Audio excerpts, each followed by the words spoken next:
قرآن کہہ رہے تعالوا اتل ما حرم ربکم علیکم. دیکھو مشرکین مکہ بھی نا اپنی چند مذہبی رسومات کو لے کے بیٹھ گئے تھے اور وہ یہ سمجھتے تھے کہ اس سے کون خوش ہوتا ہے؟ اللہ خوش ہوگا. قرآن نے جگہ جگہ نفی کی. کیا انداز ہے قرآن کا؟ قل اے نبی ان سے کہہ دیجئے تعالوا آؤ اتلو میں تمہیں پڑھ کے سناتا ہوں اللہ کا کلام. ما حرم علیکم ربکم میں بتاتا ہوں تمہارے رب نے کون سی چیزوں کو حرام کیا ہے. یہ جو تم نے جاہلیت کی چند رسومات کو پکڑ کے بیٹھ گئے ہو نا اپنے طور پر اب معیار ایک تم نے بنا لیا, یہ نہیں ہے. آؤ میں تمہیں بتاتا ہوں کون سی چیزیں جن سے خدا ناراض ہوتا ہے اور کون سی چیزیں جن سے خدا خوش ہوتا ہے. آؤ. کتنا اچھا انداز ہے کہ یہ ایسے ہے جیسے ایک آدمی کنفیوز پھر رہا ہو, پاگلوں کی طرح دیواروں سے ٹکرے مار رہا ہو, اس کو منزل نہ مل رہی ہو. اس نے جانا ہے جناب صدر جانا ہے, کوئی گاؤں دیہات سے کوئی بندہ کراچی آ گیا, یا اس نے کینٹ اسٹیشن جانا ہے. اب اس سے پوچھتا ہے, وہ کہتا ہے کینٹ اسٹیشن ادھر کو ہے, وہ ادھر کو چلنے لگا. دوسرے سے پوچھتا ہے, وہ کہتے ہیں نہیں وہ بھی صحیح بتا رہا ہے کہ ادھر کو ہے, لیکن اتنے پیچیدہ طریقے سے بتا رہا ہے کہ تو پہلے یوں جانا, پھر یہاں سے جا کے نا ایک گلے گنڈے والا آئے گا, وہاں سے رائٹ ٹرن ہو جانا, پھر ایک کلفی والا ہے ادھر سے لیفٹ ٹرن ہو جانا, ادھر 4K کا اسٹاپ آئے گا, وہاں سے پھر بس میں چڑھ کے پھر ادھر اترنا, پھر یوں. بوکھلا گیا یار. دوسرا بندہ بھائی چھوڑ اس کو, تو ایسا کر تو یہاں سے نا ادھر سے جانے کے بجائے ادھر رش ہوگا, تو یہاں سے نکل جا کٹی پہاڑی سے یوں نکلے گا, پھر ادھر سے بنارس ٹرن مارے گا, ادھر شیر ادھر جائے گا. روڈ تھوڑا خراب ہے لیکن راستہ کھلا ہوا ہے. پھر اب وہ شیر شاہ کیا ہوتا ہے, ایسے میں کوئی عقل مند کہے گا ادھر آ یار, ایسے ہی ہوتا ہے نا اسٹائل. ابے ادھر آ, زیادہ لمبی چوڑی ٹینشن میں پڑنے کی, ادھر بیٹھ جا پیچھے گاڑی میں ادھر ہی جا رہا ہوں. حل ہو گیا نا مسئلہ. ہاں تبلیغ والے یہی کرتے ہیں کہ ابے تو چھوڑ دے ان مناظروں میں بحثوں میں, 3 دن لگا لے, انسان کا بچہ بن کے واپس آ جائے گا, لگا لے ہمارے ساتھ. واقعی یہ انداز بڑا بہترین ہے. وہ چھوڑ دے یار. وہ میں نے کہ اہل حدیث کا واقعہ سنایا تھا نا, وہ ابھی بھی اہل حدیث ہی ہیں لیکن وہ تبلیغ میں لگنے لگے. کہہ رہے یار میں یہ رفع الیدین, آمین بالجہر, ٹانگیں چوڑی کرنی ہے, پتلی کرنی ہے, پوری زندگی برباد کر دی, حاصل کچھ بھی نہیں ہوا. اور کہہ رہے جس کے پاس جا کے بیٹھو دوسرا فرقہ غلط لگنے لگتا ہے. میں نے ان کا, میرے بڑی اچھی دوستی ہے ان سے, وہ میری 4 شادیوں والی کتاب پڑھ کے مجھ سے ملنے. اہل حدیث تو اتنی بڑی داڑھی ان کی نا, 4 شادیوں والی کی کتاب پڑھ لی, 2007 میں پڑھی انہوں نے. مجھے تلاش کرتے کرتے پہنچے اور بڑے بغلگیر ہوئے, کہہ رہے یار کیا کتاب ہے یار, میری تو زندگی بدل گئی. بڑی بہت متاثر ہوئے. تو داڑھی سے مجھے اندازہ ہو گیا بھائی اہل حدیث ہیں. تو میں نے کہا کیا یہ آپ کہہ رہے میں پہلے دیوبندی تھا؟ نہیں, پہلے میں بریلوی تھا. پہلے میں کیا تھا؟ بریلوی. تو ہم وہ 40ویں 11ویں شریف 12ویں شریف نظر و نیاز سارے جمعرات کے سب کچھ رپورٹ ہمارے ہاں تفصیل سے چلتی تھی. کہہ رہے پھر میں دیوبندیوں کے پاس بیٹھنا شروع ہوا تو کہنے لگے میں دیوبندی بن گیا. کہہ رہے ہیں پھر اس کے بعد میں بڑی ملامت ہوئی, خاندان ظاہر ہے ملامت کرتا ہے. تو جب میں دیوبندی بنا تو پھر کچھ دنوں کے بعد اہل حدیث میں بیٹھا, انہوں نے بخاری کی حدیث دکھائی رفع الیدین والی. تو میں نے کہا دیوبندی تو یہ کرتے ہی نہیں ہے. اب ظاہر ہے ہر آدمی کے پاس علم نہیں ہوتا, انہوں نے کوئی 2-4 مولوی مل جائیں گے, ان سے پوچھا ہوگا, ان کے کچھ, ہر آدمی کو ہر چیز معلوم تھوڑی تھی. پینوڈل کی تحقیقات ہر آدمی کے پاس ہر وقت تھوڑی, ہر ڈاکٹر کے پاس بھی نہیں ہوتی. تو وہ کہہ رہے میں پھر اہل حدیث بن گیا. کہہ رہے جب میں اہل حدیث بنا تو ایک دن جماعت المسلمین والوں کا کہیں مجھے لٹریچر ملا کہ ہمارا فرقہ وارانہ نام نہیں ہے, یہ حنفی, شافی, دیوبندی, بریلوی, اہل حدیث, یہ تو فرقے بنائے ہوئے. ہوا سماکم المسلمین, اللہ نے نام کیا رکھا ہے؟ مسلم.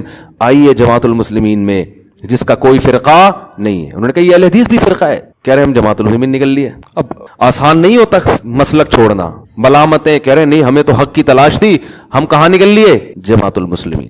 کہہ رہے جماعت المسلمین کے اب شکر ہے اس کے بعد کوئی لیٹسٹ فرقہ وجود میں آیا نہیں تھا اس سے اوپر کا, لیکن اب جماعت المسلمین بھی پارٹ 1 پارٹ 2 ہو گئی ہے. ورنہ وہ ساری زندگی پارٹ 1 پارٹ 2 کے مناظرے کراتے رہتے کہ ان میں پارٹ 1 صحیح ہے یا پارٹ 2 صحیح ہے. اب تو جماعت المسلمین کا مسئلہ ایسا حل ہوا نا, جب سے پارٹ 1 پارٹ 2 آیا جماعت المسلمین کا زور بھی ختم ہو گیا. ورنہ ہم یہاں محلے میں ایک درد سر بنے ہوئی تھی جماعت المسلمین. ہر تھوڑے دن میں کوئی لڑکا لٹریچر لے کے آ رہا ہوتا, اس کا کیا مطلب ہے, اس کا کیا مطلب ہے. ہم شادیوں پہ کام کر رہے ہیں, لوگوں کو کہہ رہے ہیں یار بیوہ عورتوں کو سہارا دو, اور جناب طلاق یافتہ عورتوں کو سہارا دو. اور ادھر تو علماء کی صلاحیت ہے جب ان چیزوں میں لگیں گی تو معاشرے میں وہ مثبت کام کس ٹائم پہ کریں گے بیٹھ کے. تو وہ جناب جب سے پارٹ 1 پارٹ 2 وجود میں آئی ہے نا, اب مسئلہ ہی حل. جب بھی کوئی جماعت المسلمین والا کہتا ہے کہ نبی نے فرمایا جماعت المسلمین اور اس کے امام کو یعنی لازم پکڑو, تو ہم کہیں گے پارٹ 1 کے بارے میں فرمایا یا پارٹ 2 کے بارے میں. پہلے یہ فیصلہ کر لو, پھر ہم حدیث میں دکھاؤ پارٹ 1 ہے یا پارٹ 2 ہے. تو اب وہ سنا پارٹ 3 بھی ہو گیا, واللہ اعلم. ہر نیا فرقہ بنتا ہے یہ کہہ کے کہ میں سارے فرقوں کو ختم کر رہا ہوں, مگر وہ ایک نئے فرقے کی بنیاد رکھ کے خود 20 فرقوں میں ڈیوائیڈ ہو جاتا ہے, سمجھ رہے ہو. تو وہ پھر جماعت المسلمین میں چلے گئے. جماعت المسلمین کا اس وقت پارٹ 2 نہیں تھا, تو وہ جماعت المسلمین میں گئے تو ان کو وہاں بڑا اچھا لگا. بھائی ہر بات قرآن کی, ہر بات حدیث کی, لیبل تو سب نے بڑے اچھے اچھے خوبصورت لگائے ہوئے ہوتے ہیں نا, تو بڑے اچھے کہتے ہیں. ہوتے ہوتے میں صوبہ سندھ کا امیر بن گیا, کیونکہ پیسے والے بھی ہیں یہ, تو پیسہ بھی بہت دیا, بہت جماعت المسلمین پہ انہوں نے نچھاور کیا. جماعت المسلمین کو ترقی دینے میں ان کا بہت بڑا کردار. میں نام اس لیے بتاؤں گا کہ ان کی طرف سے پابندی ہے جماعت المسلمین والے, پھر ان کے تنگ نہ کرنا شروع کر دیں ان کو. کیا بھائی تو نے جماعت المسلمین چھوڑ دی, ہمارے راز کیوں فاش کر رہا ہے, یہ بھی تو خطرہ ہوتا ہے نا. تو کہتے ہیں مجھے پھر ایک دن اندازہ ہوا, کیونکہ حق کے متلاشی تھی, مجھے اندازہ ہوا کہ حنفی لوگ ابو حنیفہ کی اتنی تقلید نہیں کرتے جتنے یہ جماعت المسلمین والے اپنی امیر کی مقلد ہیں. یہ لوگ لیبل لگاتے ہیں کہ ہم کسی کی تقلید نہیں کرتے, مگر جتنے بڑے مقلد یہ لوگ ہیں, اتنا بڑا مقلد مجتہدین کی ایسی تقلید نہیں ہو رہی ہے. کہہ رہے پھر میں سوال پوچھتا تھا, مجھے اس کا جواب نہیں ملتا تھا, تو میں پھر کنفیوز ہونا شروع ہو گیا. یار تم تو باپ بنائے ہوئے تم نے اپنے امیر کو. کہہ رہے اب کہاں جائے بھائی, یہ تو شکر ہے مرتد نہیں ہوئے. میں نے ایسے لوگوں کے واقعات سنے جو تنگ آ کے بالآخر مرتد ہو گئے, اسلام چھوڑ دیا انہوں نے. کہہ رہے ایک دن میں گیا تبلیغی جماعت, کہیں فضائل اعمال کی تعلیم چل رہی تھی تو میں جا کے بیٹھ گیا. مجھے انہوں نے پاؤں دبانا شروع کر دیے کہ سہروزے میں چلو.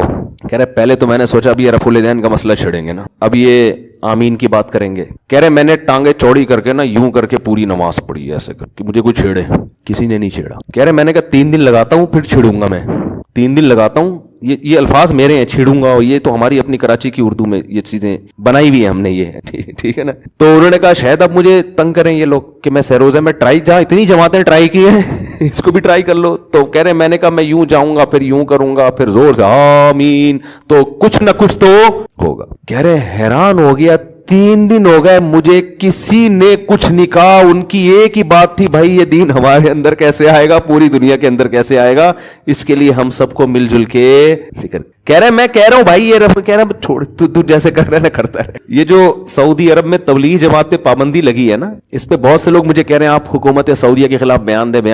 ہم نے ایک بڑے عالم کی بات بڑی خاندانی سنی جو میرے شیخ ہیں, انہوں نے کہا تبلیغی جماعت پہ جب پابندی لگی ہے تو اس کو تبلیغی انداز سے ہی حل کرنا پڑے گا. تبلیغی انداز یہ کہ کسی کے خلاف بیان نہ داغا جائے, کیونکہ اگر آپ بیانات داغنا شروع کر دو گے نا حکومت کے خلاف, سعودی حکومت کسی کی نہیں سنتی, سمجھ رہے ہو نا.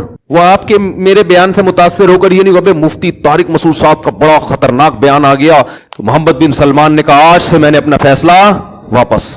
ان کی جونی وہاں بڑے بڑے علامے پڑے ہوئے, بڑے بڑے مفتیان کرام نے ایک حرف بولا اندر ہو گئے. تو اس سے سوائے اس کے کہ تبلیغ پہ پابندی کے ساتھ علماء پہ بھی پابندی لگ جائے اور مزید کچھ نہیں ہوگا. تو بڑی پیاری بات کی انہوں نے کہ بھائی اس پابندی کو تبلیغی اسٹائل میں ہی حل کیا جائے. تبلیغ والے یہی اس طرح اسٹائل ان کا کیا ہے, یہی ہے جو ابھی بیان کر رہا ہوں, کہ وہ کہہ رہے ہیں کہ بھائی رفع الیدین کا مسئلہ اور بھائی چھوڑ یار, ٹھیک ہے چھوڑ دے اس مسئلے, یہ دین ہم سب کا ہے بھائی, ہم سب نے مل کے کہہ رہے ہیں. پھر میں چلہ لگانے گیا, پورا چلے میں ایک حرف کسی نے نہیں مجھے کہا تو کس جماعت سے تعلق ہے, تیرے کس فرقے سے تعلق ہے. اللہ کی قسم اس کے یہ الفاظ ہیں. کہہ رہے مجھے پتا چلا کہ حق پر کون ہے, یہ لوگ ہیں. حق پر کون ہے, کہہ رہے یہ ہیں حق پر. تو گھوم پھر کے نا دھکے کھا کے جب فرقوں سے پٹ پٹا کے بلاخر یا تو مرتد ہو جاتا ہے یا گھوم پھر کے کہتا ہے یار جانے دو یہ ہمارے مسائل ہے نہیں. تو بالکل یہی انداز ہے قرآن کا.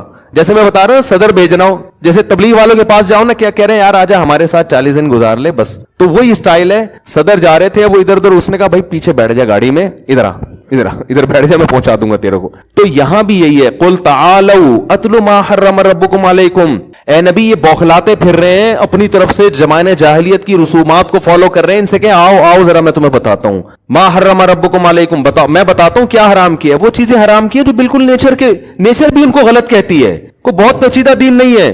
اللہ تشرکوا بہ شیئا, اللہ کے ساتھ کسی کو شریک نہ کرو. اس نے بنایا, اس کے کون شریک ہو سکتا ہے. وبالوالدین احسانا, والدین کے ساتھ اچھا سلوک کرو. کیسی پیاری تعلیمات ہیں. یہ چیزیں فوکس کرنے کی. باپ ہے ماں ہے, ان کا دل نہ دکھانا. بڑھاپے میں ان کے قدموں میں جنت تلاش کرنی ہے.